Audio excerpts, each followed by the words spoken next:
Hello, and welcome to this new episode of Alive and Teaching.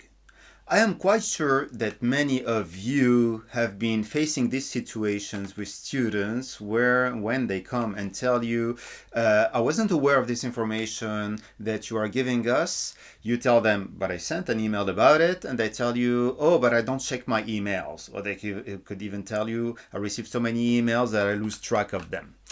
How should we deal with these situations, knowing that we have this argument, or at least in my experience, I have this argument that I hear more and more from my students? This is what today's episode is about. Let's go.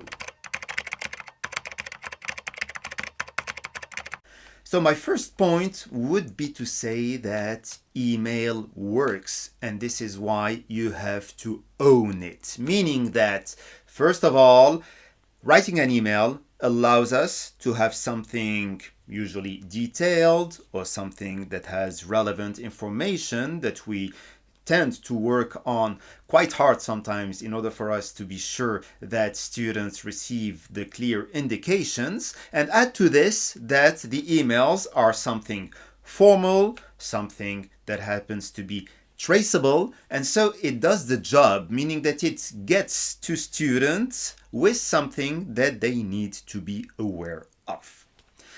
Besides, emails also have the advantage of allowing us to put attachments, to put information in a rather extensive way, not unlimited necessarily, but we can put lots of things there. And so they allow us on our side to archive things, but also on the side of students, they can go back to what we have sent and know the details that we care about when it comes to the tasks or the duty that they have towards us or towards the course.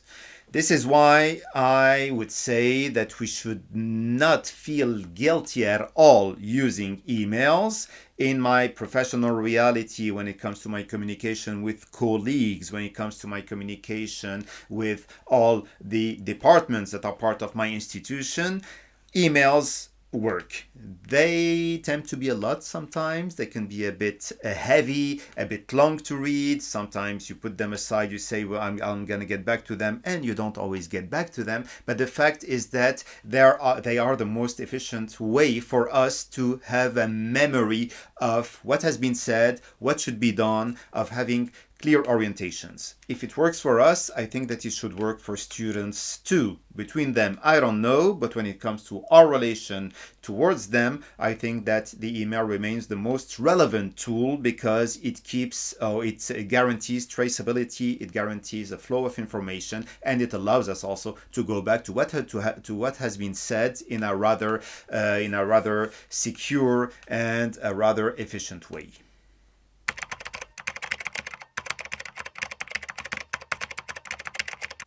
But then, what do we do when we have students that tell us, but you know what, I don't check my emails? Or you know what, you sent so many emails that I stopped reading them. Well, first of all, something that works 100% of the times is when you send them an email saying, sorry, I won't be in class tomorrow, or sorry, I have an absence on the way. In this case, I am not sure I had any student that missed this information.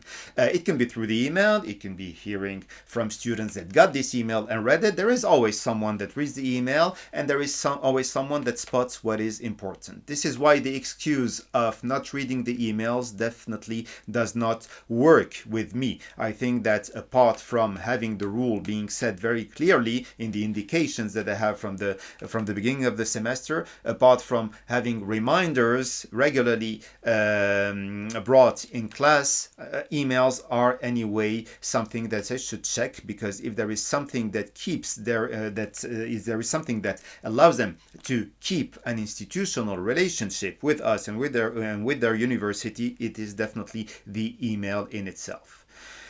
when it comes to the volume of emails that they receive, we all receive lots of emails. This is true, but I am not sure that the problem that is at the center is the volume of emails. I would rather consider that the real problem is the channel in itself, meaning that if students decide that this channel is less reliable for them than another one, honestly, it is their issue. The fact is that if they want to rely on other means when it comes to other activities, it is totally their right to do it that way. But I think that the volume in itself is something that prevails also when it comes to other activities that they can be focused on.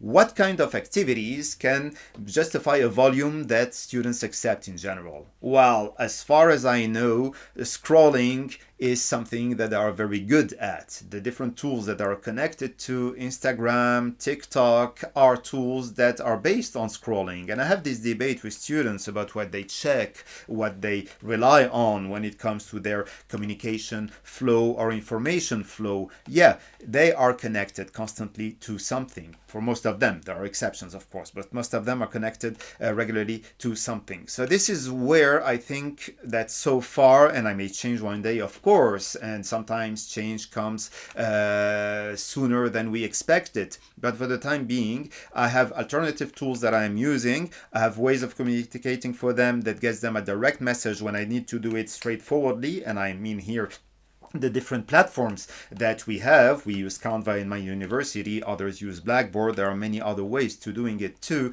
depending on the institution, but the email is something that I still deem sacred. Also, maybe because I've been raised that way, because in my university years and beyond, the email has been I would say, the central channel that I have been using. One day we'll be past this, most probably, or I mean, that should be the logical path and the evolution, but for the time being, I don't see it vanishing so easily. So students, please, you have to adapt to this, because this is a condition also for you having success and for you keeping up with what is being asked from you.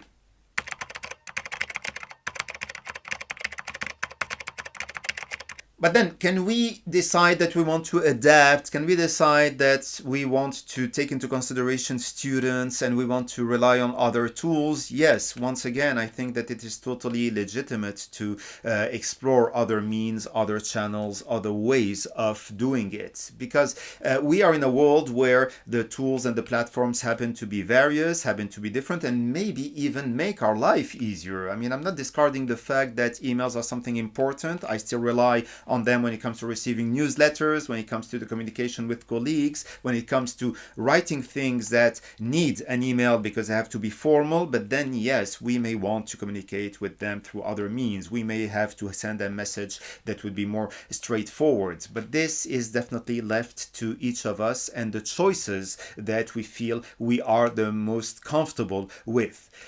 What is important there is that we may change the tool, we may decide to change the tool, but at the same time, what should not change at all is the respect and the authority relationship that we have towards students, meaning that I'm always the first to ask them about what makes them feel comfortable, about what would be better for them in terms of getting information. But then I also insist on the fact that I am the teacher and I am the master of the class at the end of the day, meaning that the guidelines have to be set by someone, and while flexibility can be there, the fact is that I want something to be efficient for the majority of the people. And this is where, even if I explore other means, the thing is that we don't necessarily all have an Instagram account or a TikTok account. Even if we have it, I deem it more a private part of the private sphere than the public one, and I consider that even if in a private university, it is a public sphere that is prevailing in my relationship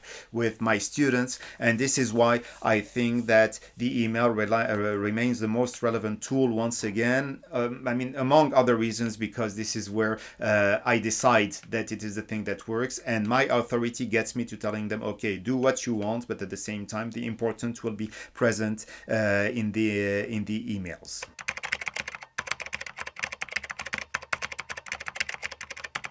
This was it for today. Thank you very much for listening or for watching this episode of Alive and Teaching. Please don't forget and follow us on YouTube, on Spotify, or by going on our website, aliveandteaching.com, and by subscribing to our newsletter if you want to be informed of the coming episodes. Thank you very much and see you very soon. Take care by then. Bye bye.